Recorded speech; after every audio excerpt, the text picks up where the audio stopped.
Hello everyone, welcome to my channel. So আমি দীপান্বিতা চলে এসেছি আজকে একটা নতুন ভিডিও নিয়ে। সো সবাই কেমন আছো? আমি তো খুব ভালো আছি, আশা করি তোমরাও খুব ভালো আছো। সো ঘুম থেকে উঠেই আজকে সকালবেলা জাস্ট মনে হচ্ছিলো যে কী খাওয়া যায় কী খাওয়া যায়, মানে খাওয়া দাওয়ার বিষয় নিয়েই একটা সবসময় চিন্তায় থাকি। সকাল হলেই কী খাবো, দুপুর হলেই কী খাবো, সন্ধে হলে কী খাবো, এটা তো বড় চিন্তা। যাই হোক, সকালবেলা ঘুম থেকে উঠেই তো আর বেশি স্পাইসি বা বেশি অয়েলি কিছু খেতে ইচ্ছা করে না, তো একটু প্লেন খাবারই বেশি ভালো আর কি, ওটাই মনে হয় বেস্ট আর কি। তো সুইটের ওপর কিছু হলে আরও তাও চলে যায়, ঠিক আছে, বাট অয়েলি আর স্পাইসি খাবার তো একদম ভাল লাগে না ব্রেকফাস্টে। তো ঘুম থেকে উঠেই ভাবলাম যে ওটস খেতে খেতে আমি বোর হয়ে গেছি, রোজই ওটস খেতে হয়। তো আজকে ওটস দিয়ে কিছু একটা করি, একটু ডিফারেন্ট, কিন্তু ওটসটাও থাকবে তার সাথে, মানে হেলদিটা থাকুক আর কি।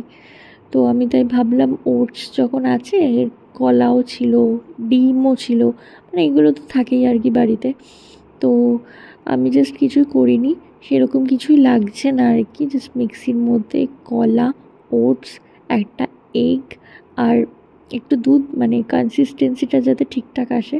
তবে আমার মনে হয়েছে আর একটু দুধ দিলে ভালো হতো। তোমরা তোমাদের হিসেব মতো দেখে নিও, যদি তোমরা ট্রাই করো তখন একটু দুধটা ম্যানেজ করে নিও, মানে কি কতটা পাতলা ভালোবাসো বা কতটা গাঢ় ভালোবাসো।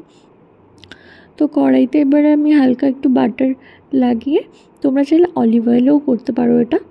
তো আমি আর আলাদা কোনো স্পুন বা কিছু লাগাইনি, ওই মিক্সির জারটা থেকে ঢেলে ঢেলে আমি দিয়ে দিয়েছি এর ওপরে, যতটা শর্টে বানানো যায়। আবার বাসনপত্র লাগালেই মা চিল্লামিল্লি করবে, এটাই কেন লাগিয়েছিস, ওটাই কেন লাগিয়েছিস, এটা ধুয়ে রাখবি, ওটা ধুয়ে রাখবি। বাবা, আমি তো একদম এসব শুনতে একদম ভালোবাসি না।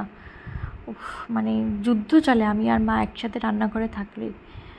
মায়ের এইটা পছন্দ হয় না, আমার আমার পছন্দ করার মতো কোনো ব্যাপার নেই, মানে আমাকে কেউ পাত্তা দেয় না আর কি। মা এটা ধরতে পারবো না, ওটা ধরতে পারবো না, এটা ইঠো, এটা নিরামিষ, এটা আমিষ, কত যে রুলস রেগুলেশন মায়েদের, আমি তো কিছু বুঝতেই পারি না। তোমাদের সাথেও কীরকম হয়? আই থিঙ্ক সো, মানে সবার বাড়িতে এরকম একটা যুদ্ধ চলে। তো ফাইনালি আমি এই ব্যাটারটা দিয়ে গোল করার চেষ্টা করেছি, চামচ দিয়ে সাইডে সাইডে করে। তো ফাইনালি এটা গোল হয়ে গেছে। কথা বলতে বলতে দেখো, এটা একটা পিঠ অলমোস্ট ভাজা হয়ে গেছে, আর আমি গ্যাসটা আস্তেই করে দিয়েছি। বেশি জোরে দিলে আবার এটা পুড়ে যাবে, তো ওই জন্য অল্পই করে দিয়েছি। তো ফাইনালি আমি গোল বানাতে বানাতে ঠিক গোল বানিয়েই দিয়েছি, চামচ দিয়ে দিয়ে। কোনো জায়গায় যাতে বেশি না হয়ে যায়, তাহলে কেমন অত ভালো লাগে না খেতে আর কি, কেমন একটা লাগে। তো একটা পিঠ হয়ে গেছে, আমি হালকা করে, এই উঠছে না কেন, বড় স্ট্রাগলের জিনিস। তো তারপর ফাইনালি আমি উল্টে দিয়েছি, দেখো এটা ভালোই গোল হয়েছে। পরেরগুলো আরও গোল হয়েছে, সেগুলো পরে দেখাচ্ছি যখন আমি ডেকোরেশন করব। আমি একটাই ভাজা এখানে দেখিয়েছি, বড় লেন্দি হয়ে যাবে ভিডিওটা, সেই জন্য। আর আমি তো এক হাতে ফোন, এক হাতে খুন্তি, জাস্ট যুদ্ধ করছিলাম রান্নাঘরে। এই যে দেখো, এইগুলো মোটামুটি গোলই হয়েছে।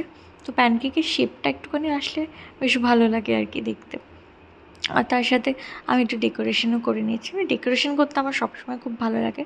আর খাবার দাবার আমার মনে হয়, খাবার দাবার মানে সেটা যেরকমই হোক না কেন, নিরামিষ হলেও ঠিক আছে, বাট ডেকোরেশনের ওপর খাওয়ার ইচ্ছেটা যেন আরও বেশি, মানে বেড়ে বা কমে যায় এটা বলতে পারো।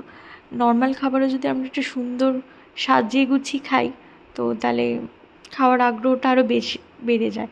এটা শুধুমাত্র, মানে এটা বাচ্চাদের করা হয় এরকম, শুধু বাচ্চাদের জন্য না, এটা সবার ক্ষেত্রেই।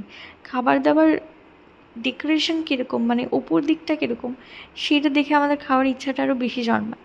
তো আমি এখানে একটুখানি আমন্ডস বাদাম কুচি কুচি করে কেটে নিয়েছিলাম, আর ওই আগের কলা থেকে আমি একটু রেখে দিয়েছিলাম, সেই কলাগুলো পিস পিস করে ওপরে ডেকোরেশনের জন্য দিয়ে দিয়েছি। আর ওই আমন্ডস বাদামগুলো একটুখানি ওপরে এরকম ছড়িয়ে ছড়িয়ে দিয়ে দিয়েছি, যাতে এটা আরও বেশি লুক্রেটিভ লাগে আর সুন্দর লাগে, খেতে আরও বেশি মন চায় আর কি। তো প্রথমেই তোমরা দেখেছো যখন আমি এটা প্রিপারেশন নিয়েছি, আমি কিন্তু এর মধ্যে কোনো টেস্টি কিছু জিনিস, মানে নুন চিনি এরকম কিছু টেস্ট লাগবে সেরকম কিছু অ্যাড করিনি। তো নুন তো এর মধ্যে কেউ দেয় না, তো চিনি দেয়, চিনিটা অ্যাভয়েড করেছি। তো তার বদলে এখানে আমি হানি দিয়েছি। তো একটু ভালো করে যে যতটা হানি খাবে তো সেই বুঝে একটু দিয়ে নিও। আমি মোটামুটি একটু ডেকোরেশনের জন্য একটু বেশিই দিয়েছি। তো ফাইনালি ডেকোরেশন হয়ে গেছে, এবার খাওয়া দাওয়ার পালা। একটুখানি তার আগে একটুখানি ভিডিও ফটো এটা তো তুলতেই হবে, এটা হচ্ছে মাস্ট। মানে এখন খাওয়ার দাওয়ার পরে আগে ভিডিও, আগে ফটো, তারপর।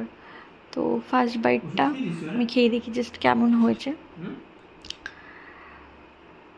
জাস্ট দেখো, দেখে তোমাদেরও কি খেতে ইচ্ছা করছে?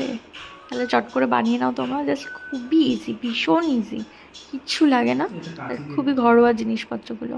তো এটা কলা বা এর সাথে আরও কোনো ফ্রুটসের সাথেও খেতে পারো, সেটা বেশি ভালো লাগবে।